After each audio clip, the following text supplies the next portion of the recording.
Unfortunately, despite asking Santa Claus for a girlfriend, Chris spends yet another Christmas as a virgin full of rage.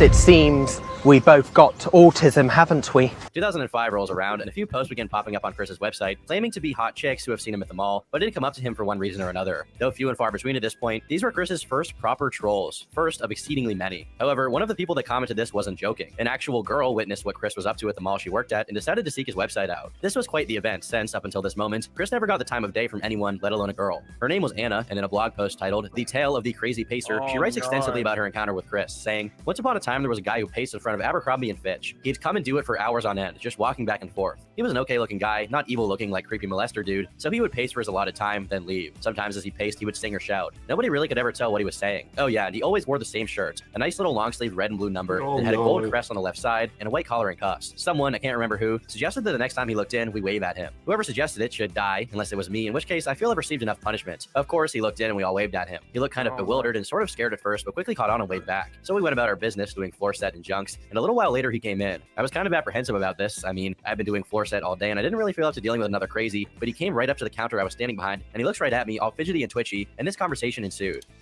So I think you can start to picture where it goes from here. The direction we're starting to take now. Chris, you look to be about 19 years old, right? I busted out laughing because he guessed it right. That's exactly right. See, I know these things. I can just tell how old someone is, he said, kind of proud and still timid at the same time. My name is Christian, but you can call me Chris. I'm Christian W. Chandler. Oh, hi, Chris. So, do angels have names? I found out later that he meant to say, do angels like you have names? Poor guy was so nervous he didn't get it right. Probably, but I don't know. Well, what's your name? Sorry, I don't go for pickup lines, I replied, kind of laughing. His face kind of fell and I felt sorry for him, but he pressed on. Oh, I'm sorry. I didn't mean to insult you. I was just asking your name. So what is your name? My name is Anna. Okay, well, Anna, is there any way I could get your phone number and maybe I could give you a call sometime? No. No. Well, do you want my phone number then? You can call me on my cell phone. No, thanks. So, do you have a boyfriend, Anna? No, I'm not looking for one, though. All right. Well, do you have access to the internet? Yes.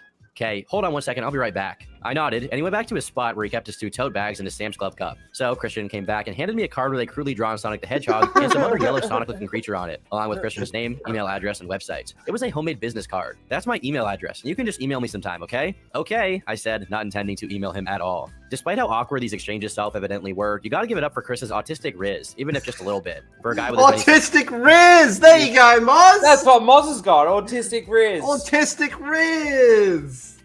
So Mozzie, you didn't need the jacket at all, mate. See? Yeah. You just need to use that autistic riz. You just need the autistic riz. Ain't that right, chat? Autistic riz.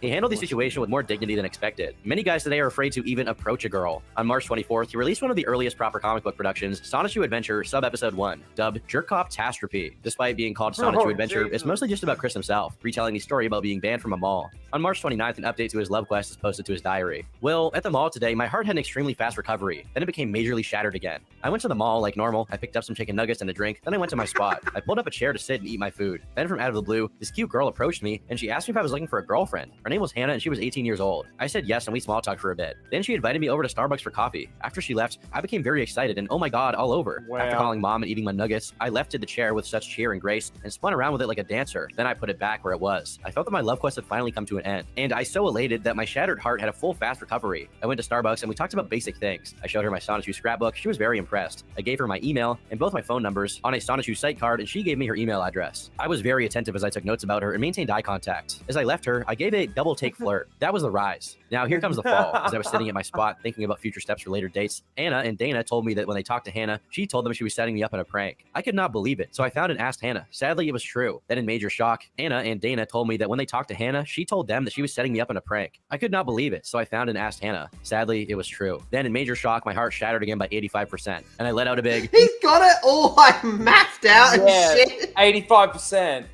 It's like I took 85% damage. After that shout, I got kicked out again, and I'm still without the Fashion Square shopping center that I've grown accustomed to after my whole life. So that part there, is where he screams out no, he screamed out so much and for so long that he was permanently banned. He wasn't just told to it was He went full crazy mode. I'll always remember it, but as far as I'm concerned, it does not count as my first date. I was not as happy as I was today in a long time. I'm once again heart shattered and sad, but I will not give up on my love quest because there has to be one true boyfriend-free, dateable, non-pranking girl out there somewhere. Poor guy really cannot catch a break.